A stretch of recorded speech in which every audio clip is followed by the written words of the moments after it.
Bom, a aula de hoje a gente vai tratar sobre o pós-Guerra Fria e a nova ordem mundial.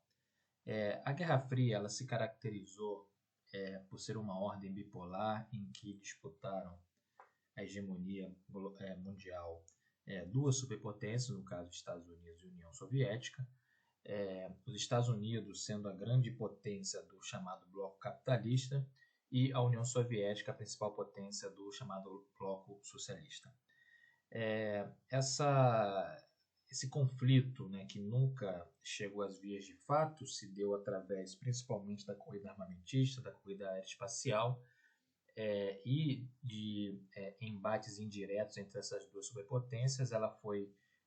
Foram aí cerca aí de 30 anos, de 30, 40 anos, né, um pouco mais de 40 anos de conflito, né, de Guerra Fria, e que o mundo viveu sempre sob a tensão, né, da possibilidade de um holocausto nuclear, principalmente. Então, isso teve uma série de reviravoltas, uma série de tensões, de conjunturas ao longo desse quase meio século de disputa entre a União Soviética e os Estados Unidos, do qual, por exemplo, se teve a emergência, por exemplo, dos estados, do movimento dos não alinhados, né, de países periféricos, né, da periferia do sistema mundo, que buscavam não se alinhar, né, que criticavam o alinhamento quase automático entre o bloco no bloco socialista ou no bloco capitalista. Teve aí também o advento do chamado terceiro mundismo, ligado aí, né, aos países capitalistas subdesenvolvidos, né, enfim. Então, uma série, um período aí bastante complicado, enfim, né, caracterizou a geopolítica de 45 até 1991, essa ordem mundial bipolar. Na aula de hoje, então, a gente vai tratar desse pós-Guerra Fria, né? Então, vamos iniciar aqui com os estertores da Guerra Fria, alguns aspectos gerais do final dessa ordem mundial e a emergência, né, da nova ordem que se deu a partir da década de 90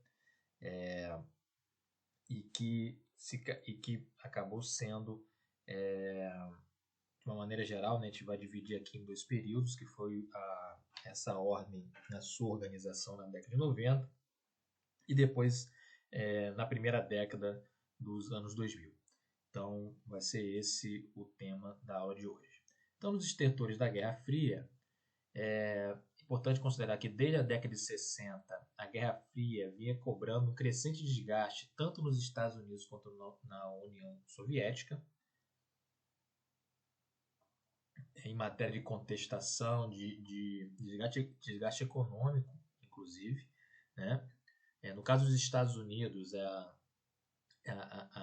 a conta da Guerra Fria passou a ser cobrada principalmente através dos movimentos contra a Guerra do Vietnã, no final dos anos 60, que teve ali também uma conjugação com o movimento hippie, enfim, né? Então o que a oposição à Guerra do Vietnã teve um crescente político, né, com as famílias cada vez mais se tornando contrárias à guerra por conta dos seus filhos estarem sendo enviados para aquele conflito que matou, né, milhares, né, dezenas de milhares de jovens dos Estados Unidos, né, nesse conflito. Da mesma maneira como na União Soviética, uma série de tensões se davam, principalmente na Europa Oriental, quando movimentos que cobravam maiores liberdades, né, de democratização, mais direitos, eles colocavam em xeque os regimes apoiados pela União Soviética, que sempre respondiam com violência, né, com aumento do autoritarismo. Enfim, né, então isso daí começava a cobrar sua conta. Também nos Estados Unidos havia também desgastes econômicos, de modo que os Estados Unidos, já em 71, ele começa a romper com os pactos de Bretton Woods por conta do custo da Guerra do Vietnã, também Depois vieram ali os choques do petróleo, que aumentaram muito o custo da energia e que levaram, né, aos processos de restauração produtiva e econômica que ganharam espaço na década de 80 no governo Reagan. Assim como na União Soviética, a União Soviética que tinha uma economia muito menos pujante por suas próprias características, né, de não ter uma economia privada forte, apesar do mercado negro, né, mas, enfim, e isso acabou gerando minando as bases econômicas do regime soviético e que chegou nos anos 80 já com dificuldade de levar à frente o equilíbrio de forças militares com os Estados Unidos, né, que também já estavam também, né, começava a se fazer sentir, mas a economia americana, muito mais robusta, ela tinha uma capacidade de resiliência maior. Então, os Estados Unidos, como eu tinha falado, eles se atolaram na longa guerra contra o Vietnã, que além da contestação política interna, obrigou o governo Nixon a romper com o padrão ouro-dólar, né, falando aí sobre um dos pilares do acordo de Bretton Woods, de modo a permitir o gerenciamento do déficit que pressionava o país. Além disso, os choques de petróleo na década de 70 tiveram grande impacto econômico, forçando mudanças importantes na política econômica estadunidense no final da década. A União Soviética, por seu turno, passou a conviver na década de 70 com uma profunda estagnação econômica, que solapava a capacidade do país em manter a corrida armamentista com os Estados Unidos e a sustentar o controle sobre os regimes da Europa Oriental. Então isso começava a se tornar um fardo pesado para a economia soviética. Juntamente com isso, as duas superpotências começaram a lidar com um ambiente internacional mais complexo, com o reerguimento do Japão e das potências europeias no campo econômico e aos desafios ao regime bipolar na periferia do sistema mundo. Então, o ambiente internacional, apesar da ordem ser bipolar, começar a ficar mais complexo. Por exemplo, no campo econômico, houve ali o milagre japonês, grande parte ali financiado pelos Estados Unidos, que de certa maneira, né, que através do Plano Marshall, né, o Plano Marshall, por exemplo, fundamentou a retomada econômica da Europa. Isso foi diminuindo, por exemplo, a projeção econômica dos Estados Unidos no bloco capitalista, já que as outras potências foram se aproximando da capacidade econômica dos Estados Unidos. Então, isso com o tempo começou a gerar também um novo desafio, né, que é o ressurgimento de antigas e novas potências. Nessa conjuntura de desgaste, as duas superpotências adentraram na década de 80 procurando seus respectivos ajustes. Então, os Estados Unidos iniciaram uma série de reformas de inspiração neoliberal, que deram um novo dinamismo ao processo de valorização de capital no país, através da financiarização. Nós já estudamos isso, né?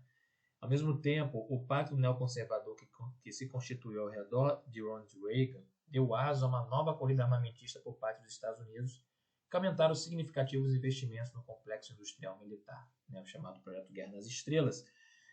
Então, no caso dos Estados Unidos, a gente já, em aulas passadas, já mencionamos isso, falando sobre essas reformas, e essas reformas elas vieram, né, para dar condições, né, além de todas as tensões do pós-guerra do Vietnã e a estagflação que já atuava nos países da Europa Ocidental, mas também nos Estados Unidos, que não conseguia manter as mesmas taxas de crescimento econômico nas décadas anteriores. Nós já vimos isso, mas aí quando veio com o Ronald Reagan, além das propostas neoliberais, né, de redução da participação do Estado nas políticas sociais, nas políticas públicas, entretanto, apesar desse discurso, do ponto de vista do gasto militar, o governo Reagan ele passou, né, ao contrário do seu antecessor, o Jimmy Carter. O Jimmy Carter tinha uma visão de mundo mais pacifista, então ele procurou distensionar e alinhar, de certa maneira, a política externa americana dentro de certos limites, tá? Porque é evidente que isso não foi completo dentro do governo de Jimmy Carter, inclusive. Enfim, né, também houve os Estados Unidos teve suas ações também imperialistas, mas tentava, né, fazer um diálogo com questões de direitos humanos, enfim, né, o governo de Jimmy Carter o Jimmy Carter em particular tinha muito essa característica, né, de uma visão de mundo mais pacifista. E isso, evidentemente, né, gerou uma série de conflitos e também, do ponto de vista da economia interna, né, ele não conseguiu resolver os problemas que se avizinhavam na economia americana de estagnação. Então, o Ronald Reagan ele vem como sendo o anti-Jimmy Carter. Então, ele amplia o orçamento militar, ao mesmo tempo em que usa o discurso de redução do Estado na economia, né? Então, um desses projetos, desses novos investimentos complexos industrial militar, foi o projeto Guerra nas Estrelas, que era justamente um projeto que não foi bem sucedido, mas era um projeto que levou o corrida armamentista para um novo patamar, que seria a criação de uma barreira aeroespacial contra os mísseis balísticos intercontinentais russos, né, no caso soviéticos.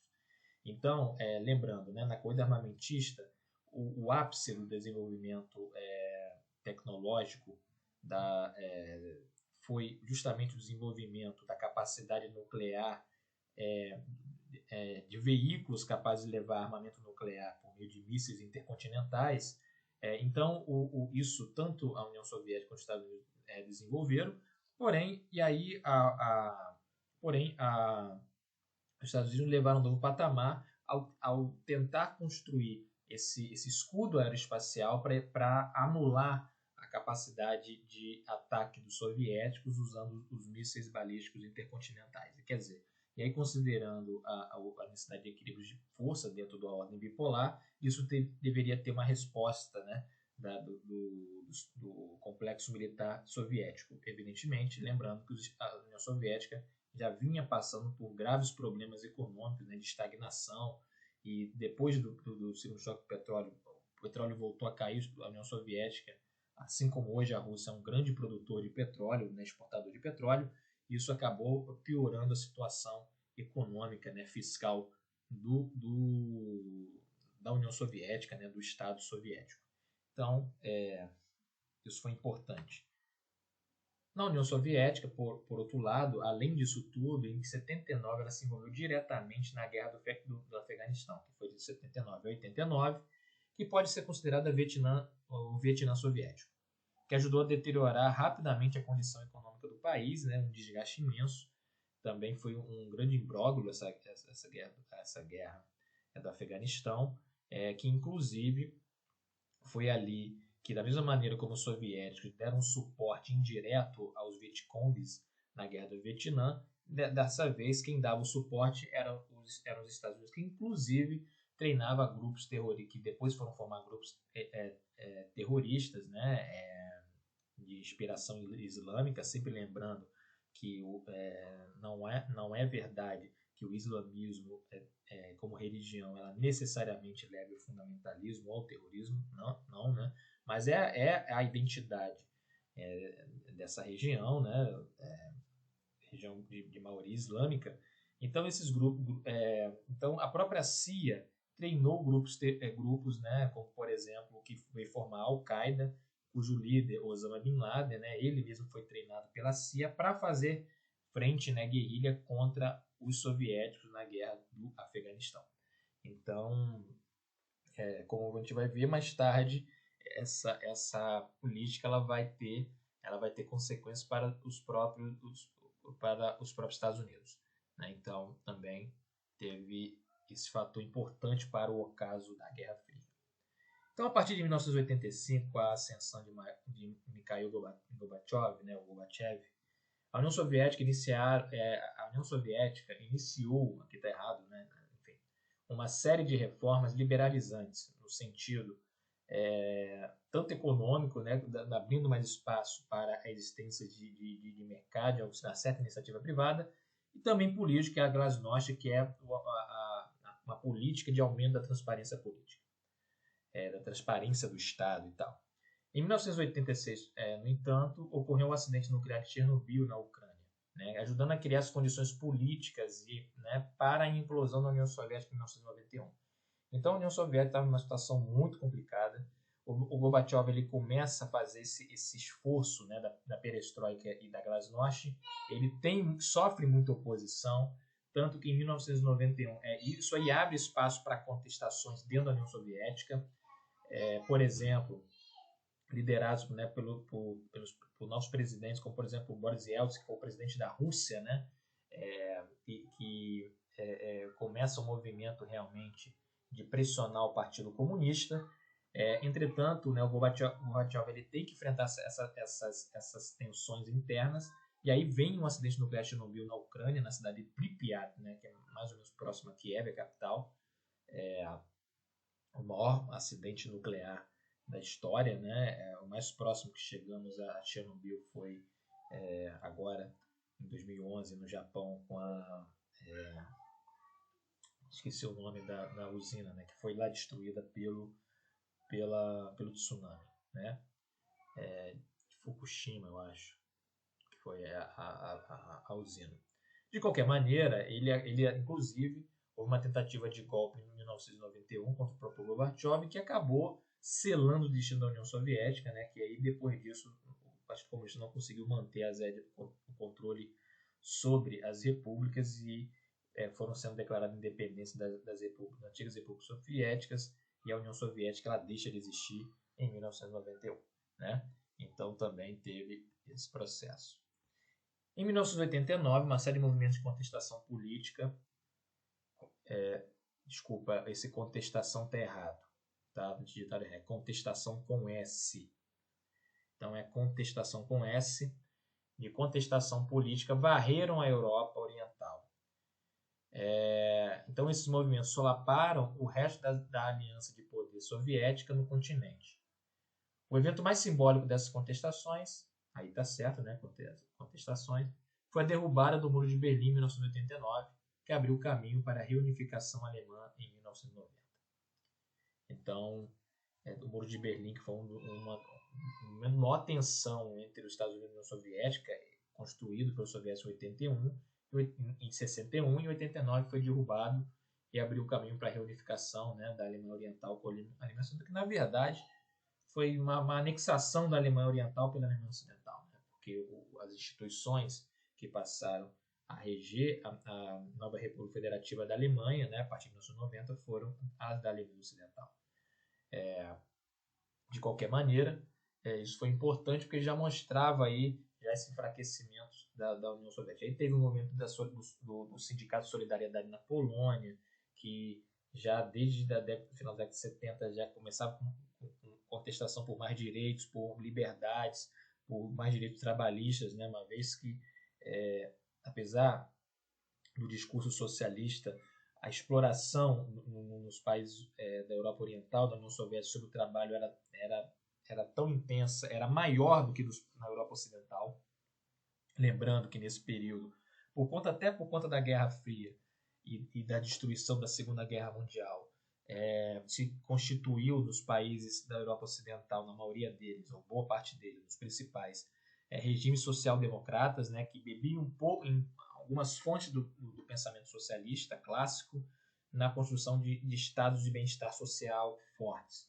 Então, as condições de vida da Europa Ocidental se tornaram muito melhores do que da Europa Oriental, na média.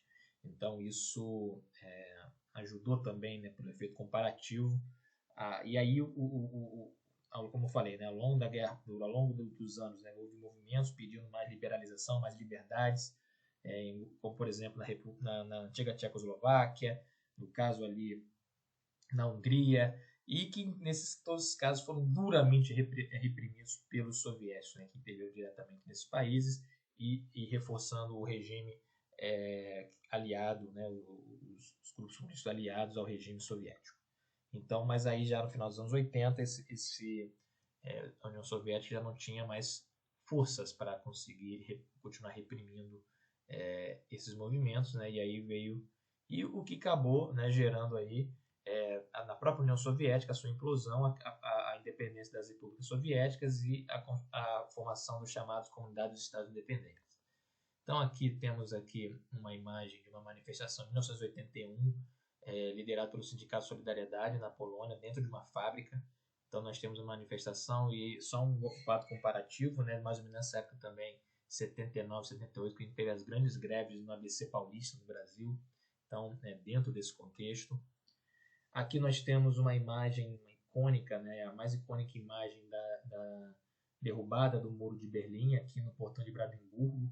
Então, as pessoas aqui já no processo esse aqui é o muro, né? Aqui é o Muro de Berlim, foi no lado ocidental, sempre pichado.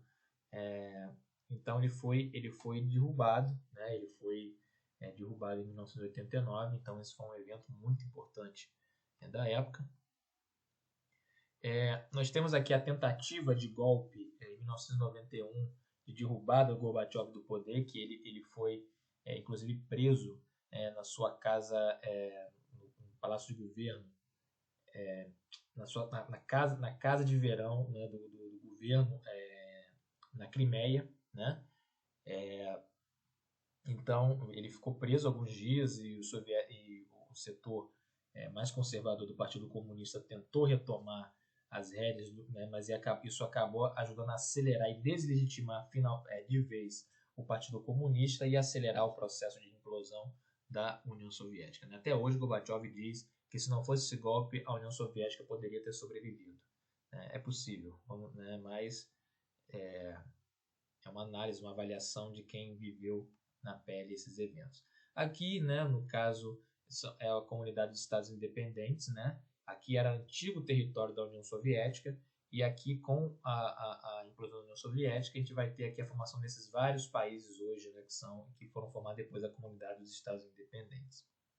Hoje, um ponto quente na relação da Rússia com os Estados Unidos é justamente sobre a Ucrânia, né, quando a OTAN e a Rússia. Mas de qualquer maneira nós temos aqui a Rússia, ela vai ser a grande herdeira, e nesses países, em particular na Rússia, nos países esses países europeus esses países europeus da comunidade econômica da comunidade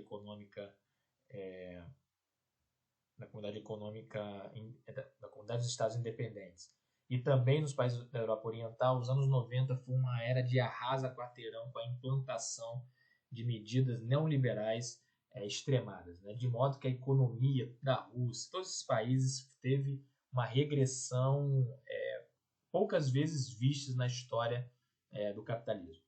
Então você teve um quadro aí nos anos 90 sobre Boris Yeltsin na Rússia, assim, uma capacidade de destruição, corrupção, privatizações que foram dar origem aos oligarcas, muitos deles gangsters do mercado negro na antiga União Soviética. E isso, quer dizer, foi um quadro ali, né, no pós-dissolução ali, de muita desorganização e a aplicação da chamada doutrina de choque, que foi utilizada, né, que é uma doutrina de aplicação das políticas neoliberais em países em crise, aproveitando o choque popular com a crise para poder implantar medidas que, em condições normais, a população não aceitaria. O Brasil, recentemente, vem passando por essa doutrina de choque, né? Claro que não no nível passado pelos antigos países socialistas, mas nós também temos sido vítimas disso nos últimos 5 anos.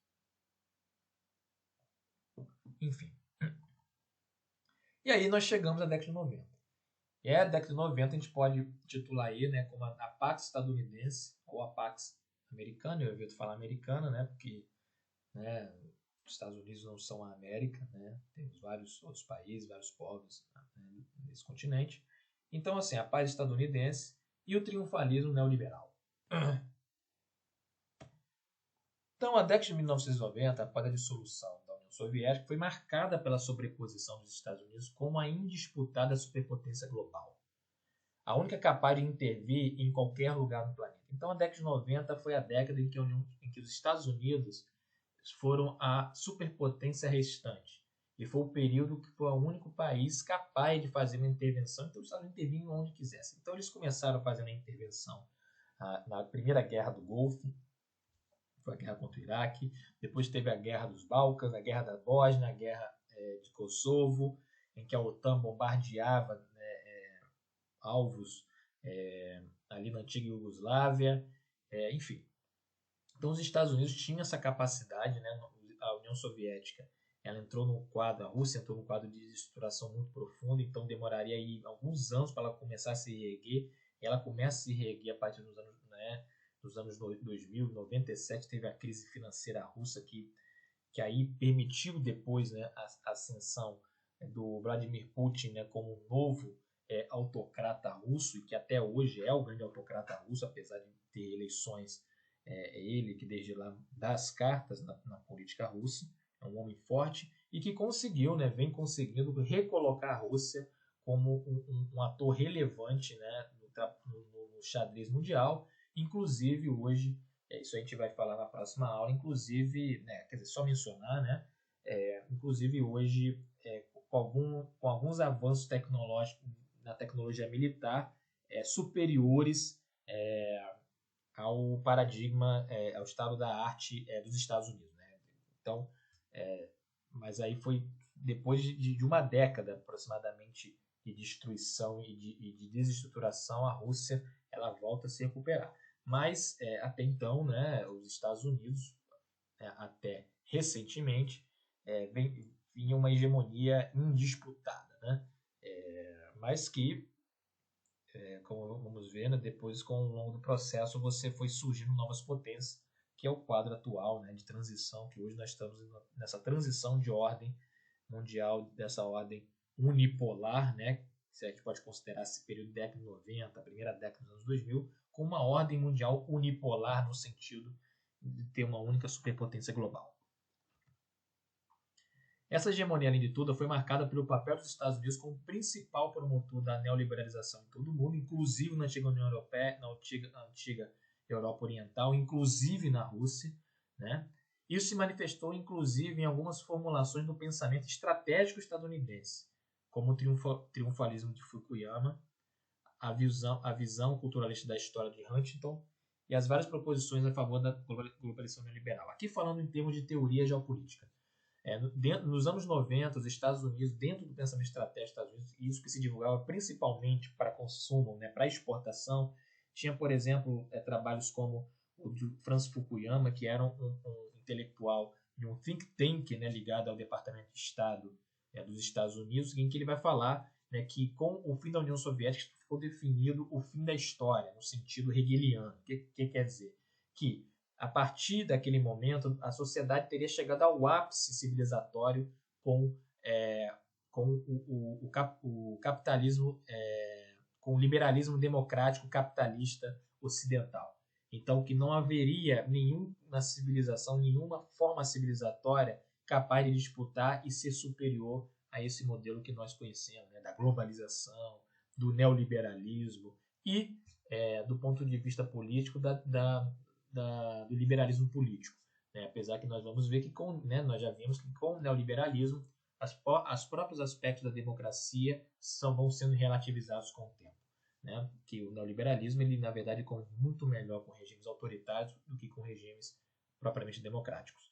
Então, essa é uma. A outra seria a visão culturalista da história, de Samuel Huntington, né, que também era um intelectual ligado a think tanks do Departamento de Estado dos Estados Unidos, mas que também era professor da Universidade de Harvard. Então, e ele veio com essa concepção culturalista da história, a ideia, por exemplo, de guerra cultural, vai beber muito nessas ideias de Huntington, apesar de que a ideia de guerra cultural é uma degradação dessa concepção, porque ele vai falar da guerra de civilizações, né? No sentido de haver disputas e tensões entre modelos civilizatórios, por exemplo. Eu já falei isso quando tratávamos a respeito das teorias geopolíticas, mas, por exemplo, né, entre a civilização chinesa e a civilização ocidental, entre a civilização latino-americana e a civilização ocidental, entre a civilização ocidental e a civilização árabe, etc. Então, essa era uma concepção. E várias outras proposições, né, também em favor da globalização neoliberal, proposições que falavam do fim do Estado, enfim. Né, então, isso tudo também foi sendo produzido. Né, evidentemente, né, que o Departamento de Estado, ele nem sempre ele usava essas proposições, mas eram proposições que eram divulgadas principalmente para consumo externo, né, como parte dessa promoção da neoliberalização do mundo. Dentro dessa questão, né, ainda não vou falar desse tópico, mas dentro desse modelo, por exemplo, os Estados Unidos pavimentaram um processo de industrialização da China, né, por meio da joint venture, e que criaram, né, as bases, por exemplo, para o grande salto, a grande arrancada chinesa, né, que hoje ganhou autonomia e já ombreia e eventualmente até ultrapassa os Estados Unidos em vários campos econômicos. Mas é isso, né? E hoje os americanos querem retomar as rédeas, mas têm muita dificuldade. Então, apesar do discurso pró-democracia, dessas formulações, né, já mencionadas, os Estados Unidos se colocaram na função de xerife global desses valores, promovendo guerras em vários lugares de seu interesse, sempre com a justificativa de defender os valores democráticos. Então, essa foi, né, tem sido ainda hoje, né, Estados Unidos como xerife global. Sob o manto da hegemonia estadunidense, foram construídas as condições para a unificação dos mercados internacionais para as grandes multinacionais. Os anos de 1990 foram também pródigos na criação e fortalecimento de blocos econômicos regionais que reduziam as barreiras à circulação de capitais, mercadorias e serviços. Então, aquilo que eu tinha comentado anteriormente. Isso permitiu o florescimento de novos polos econômicos, em particular no sudeste da Ásia, que então, sob liderança do Japão, acelerava seu processo de industrialização e crescimento econômico. Abriu-se, entretanto, o fosso entre o centro e a periferia. Na América Latina, na África e na antiga Europa Oriental, incluindo a CEI, a década de 1990 foi marcada por profundas crises econômicas e notório empobrecimento da população.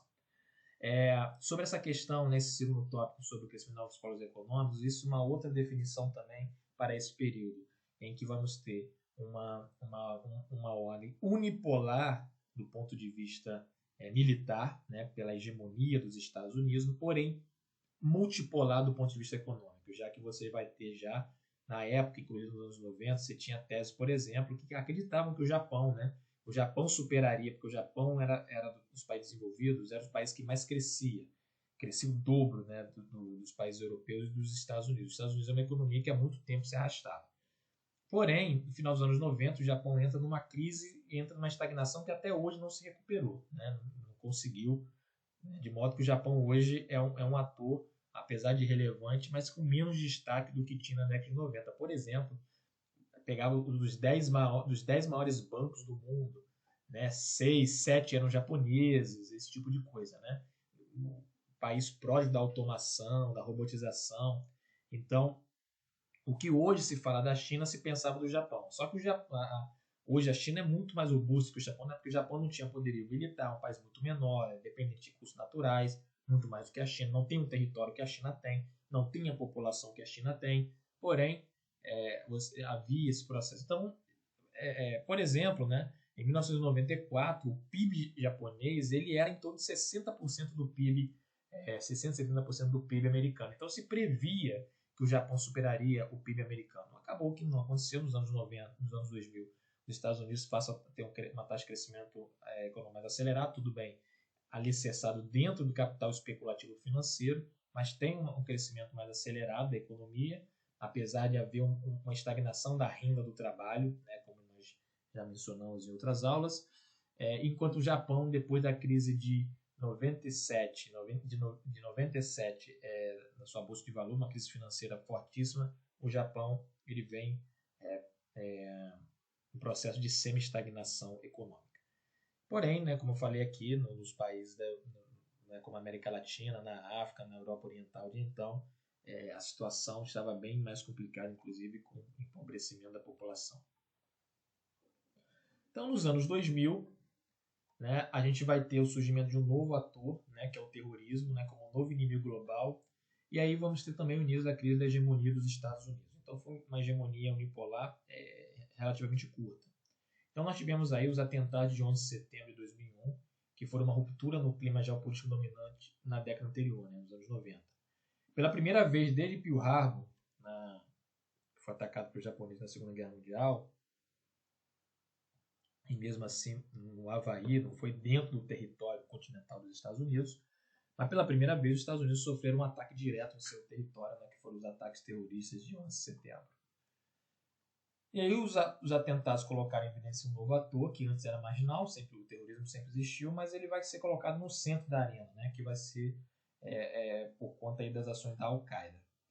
E aí, a partir da comoção gerada internamente, os Estados Unidos formularam uma nova doutrina de ação externa a partir do Patriot Act, ou também chamada de doutrina Bush.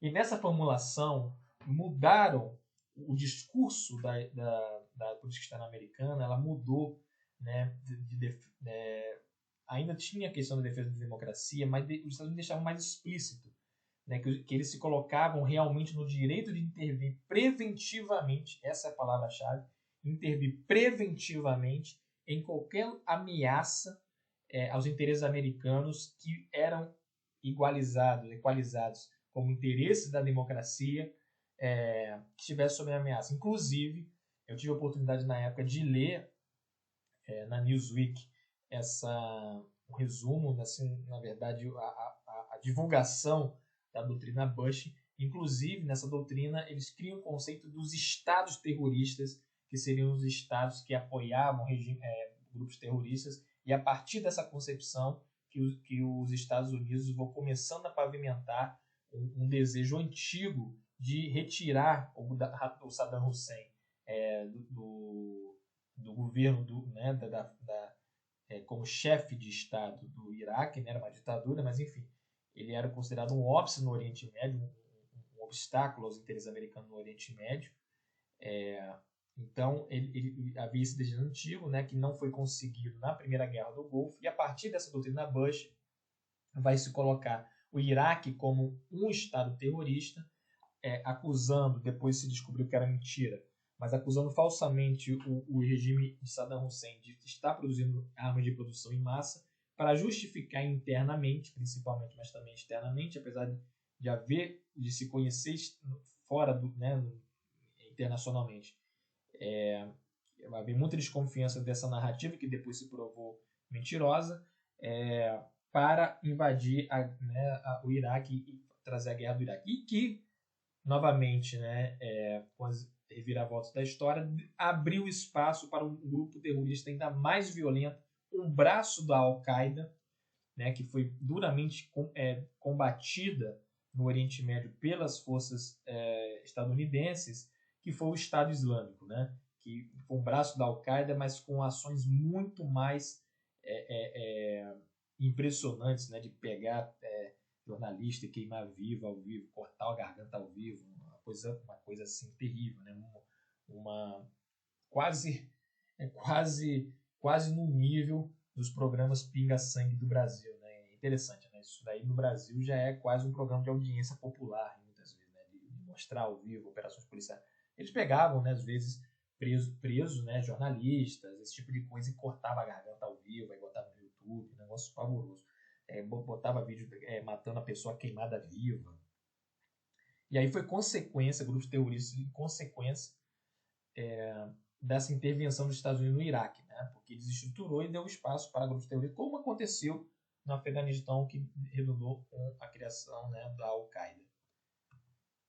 E depois da Osama Bin Laden, na morte do Osama Bin Laden, sob o governo Obama, que isso se acirrou.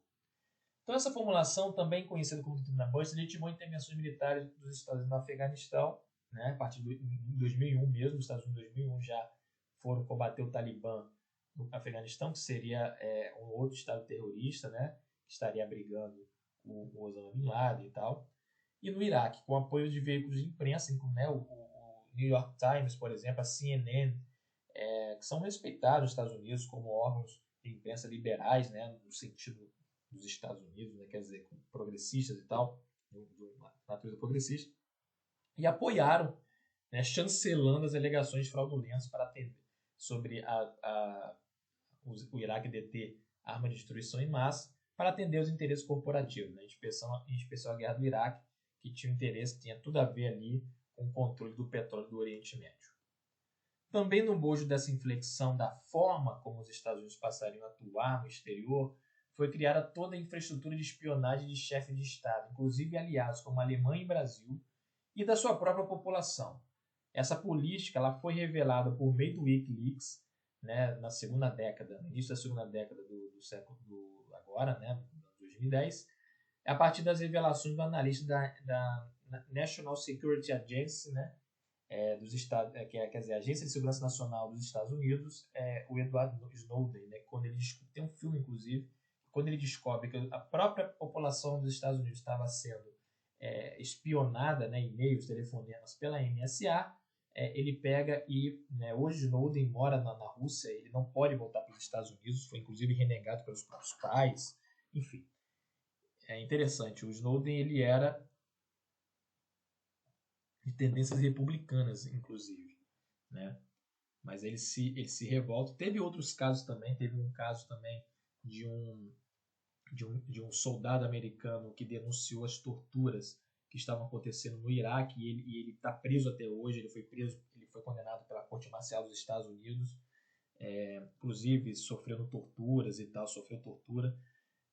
E também denúncias, né, de tortura em Guantánamo, né, em Cuba, uma base em Cuba que é usada pelos Estados Unidos até hoje para torturar presos políticos nas suas ações militares.